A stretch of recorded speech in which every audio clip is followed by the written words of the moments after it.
बच्चों के कम मार्क्स आने पर नाराज मत होइए मेरे दोस्त। मार्क्स ही तो हैं, 6 महीने बाद ला देगा।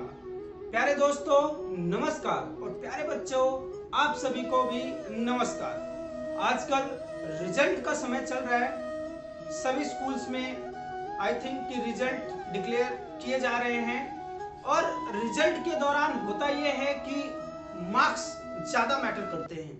ऑफ कोर्स मार्क्स मैटर करते हैं, लेकिन मान लीजिए कि जो मार्क्स पहले आए थे और उससे अगर आपका बच्चा ज़्यादा मार्क्स ला रहा है, तो उसकी पीठ थपथपाइए।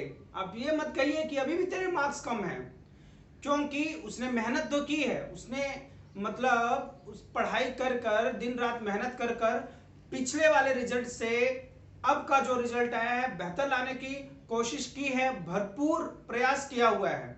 तो यदि आपके बच्चे के मार्क्स आपके मुताबिक, आप तो 100 में से 100 चाहते हैं, कहां से लाएगा बच्चा? हर बच्चा हर सब्जेक्ट्स में मास्टर नहीं हो सकता, सब सब्जेक्ट्स उसके स्ट्रॉन्ग नहीं हो सकते। तो बच्चे ने जितने भी मार्क्स लाए हैं उसकी पीठ थपथपाइए, उसको आशीर्वाद दीजिए कि हाँ बेटा, उसको मोटिवेट कीजिए कि हाँ बेटा तुमने बढ़िया किया है और बेहतर करने की हमें जरूरत है। दूसरी चीज, मम्मी हो या पापा, बच्चों के असली हीरो वही होते हैं, क्योंकि बच्चों की मुस्कुराहट आपके लिए भी मैटर करती है और आपकी मुस्कुराहट आपके बच्चों के लिए भी मैटर करती है। तो आप प्लीज नाराज मत हुआ कीजिए बच्चों से कि भाई तेरे इतने कम मार्क्स आ गए। देखो क्लास में उसके कितने मार्क्स आए, अपने पड़ोसियों के कितने मार्क्स आए, फला के बेटे के कितने आ गए, ढिमका के बेटे के कितने आ गए। उनसे क्या करना है आपको? उनके बच्चों से क्या करना है आपको? तो never compare your child with किसी और के बच्चों से, ये तो बिल्कुल कंपेयर मत किया कीजिए। क्योंकि बच्चों को जो सबसे बुरी आदत लगती है वो ये लगती है कि आप दूसरों से कंपेयर करते हैं। आपका बच्चा यूनिक है, आपका बच्चा आपका है, तो आप दूसरों से कंपेयर ना करके उसके टर्म 1 के रिजल्ट से कंपेयर कीजिए कि हाँ बेटा देखो, टर्म 1 में आउट ऑफ 50 तुम्हारे 35 आए थे, इस बार तुम ले आए हो 42। तो बढ़िया तुमने किया, बेहतर किया, और भी बेहतर करने की जरूरत है। और एक चीज तो आप जानते ही होंगे कि मतलब बिल्कुल अच्छे मार्क्स लाकर, चाहे बिल्कुल टॉप स्कोरर बनकर आईएएस बन भी जाओ, तो क्या गारंटी है कि भविष्य में आपका बच्चा, आपका बेटा या आपकी बेटी मतलब खुश रहेंगे? क्योंकि मार्क्स से ज्यादा मैटर क्या करता है? खुश रहना ज्यादा मैटर करता है, खुश रहना ज्यादा जरूरी है। तो बच्चों को खुश रहना सिखाइए। आज रिजल्ट आया है, आपके बच्चे ने पहले से बेहतर परफॉर्म किया है, 1 मार्क्स की भी बढ़ोतरी की है, तो उसने बहुत ज्यादा बढ़िया परफॉर्म किया। सबसे पहले तो उसने अपने आप को वहां पे सस्टेन किया है, उसी मार्क्स तक सस्टेन किया है। पहले जो टर्म 1 में आ रहे थे उतने मार्क्स लाया। फॉर एग्जांपल 50 मार्क्स का था, 35 था पिछले टर्म में। इस बार अगर वो 40 लाया है तो पार्टी बनती है मेरे दोस्त। ले जाइए बच्चों को, पूर खिलाइए, उनकी पीठ थपथपाइए, उनको शाबाशी दीजिए कि बेटा तुमने बहुत बढ़िया किया है, और मुझे उम्मीद है कि अभी जो 6 महीने बाद तुम्हारे सितंबर एग्जाम होंगे तुम उसमें बहुत बढ़िया करोगे। तो बच्चे हैं ये, आपकी चेहरे की मुस्कुराहट इनके लिए मतलब बहुत बड़ी चीज है, ज्यादा मैटर करती है। कभी कभी क्या होता है, 50 मार्क्स का टेस्ट था, आपके बच्चे ले आए 47, 48, 45, मतलब पूर्णांक नहीं ला पाए, पूरे में से पूरे नहीं ला पाए, आउट ऑफ आउट जिसे बोलते हैं, पूरे नहीं ला पाया। तो क्या फर्क पड़ता है यार? वो मशीन नहीं है, वो कंप्यूटर नहीं है कि बिल्कुल जो कैलकुलेशन हमने मल्टीप्लाई कर दिया 50 इंटू 100, 50 इंटू 20 तो बिल्कुल एग्जैक्ट रिजल्ट देगा।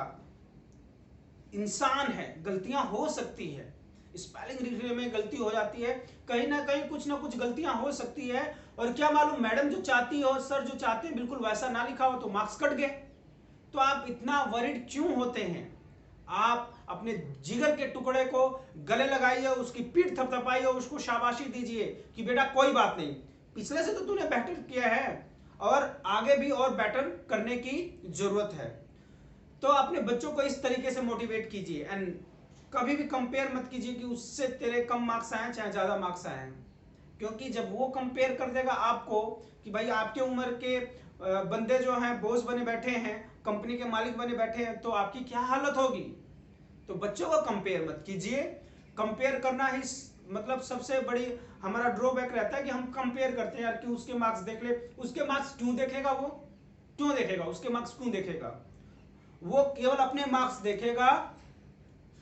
उनको अभी से ये आदत डालिए कि जीत की जिद होनी चाहिए, लेकिन जीतना पड़ोसियों से नहीं है, अपने आप से जीतना है। जितना तुम कल थे उससे आज अधिक होना चाहिए, उससे अधिक मतलब बेहतर होना चाहिए, ना कि पड़ोसी जितना है उससे बेहतर होना चाहिए। पड़ोसी ने तो भाई हो सकता है पड़ोसी की 2 नंबर की कमाई हो सकता है पड़ोसी ने किस किस तरीके से पैसा कमा के कार लाया है, उससे बेहतर करने के लिए कहेंगे तो आपका बच्चा भी गलत तरीकों से कैसे भी वो भी कार लाएगा, लोन पे कार लाएगा, परेशान होकर कार लाएगा, तो उस कार का क्या फायदा है जो उसको दुख पहुंचाएगी। उस पढ़ाई का, उस डिग्रियों का क्या फायदा है जब वो बैलेंस्ड जीवन जीना नहीं चाहता है, जान पाए। तो बच्चों को बैलेंस्ड जीवन जीना बताइए। और बिल गेट्स साहब तो कहते हैं कि भाई मैं और मेरे दोस्त एक ही कॉलेज से पास आउट हुए थे, एक ही मतलब स्कूल से पास आउट हुए थे। मेरा दोस्त आज एक अच्छे से कंपनी में इंजीनियर है और मैं उस कंपनी का मालिक हूं। तो मार्क्स डिसाइड नहीं करते कि भविष्य में कौन कितना ऊंचा जाएगा। बच्चे की मेंटल एबिलिटी, बच्चे की बुद्धिमत्ता, बच्चा कितना बैलेंस्ड है, बच्चा चीजों को कितना अच्छे से समझता है और किस तरीके से पढ़ाई कर रहा है, केवल रट के तो नहीं पढ़ रहा है। ये सारी चीजें मैटर करेंगी कि बच्चा कहां तक जाएगा, उसकी ऊंचाई ये कागज की डिग्रियां नहीं डिसाइड कर पाएंगी। तो आप अपने बच्चों को अच्छा बोलना, अच्छा रहना, खुश रहना सिखाइए। खुश रहना बहुत जरूरी है मेरे दोस्त। इस दुनिया में हर कोई परेशान है, चाहे मैं हूं, चाहे आप हो, चाहे कोई भी है, सभी लोग परेशान हैं। परेशान वही नहीं है जिसको गीता ज्ञान है, परेशान वही नहीं है जिसके अंदर मोरल वैल्यूज है।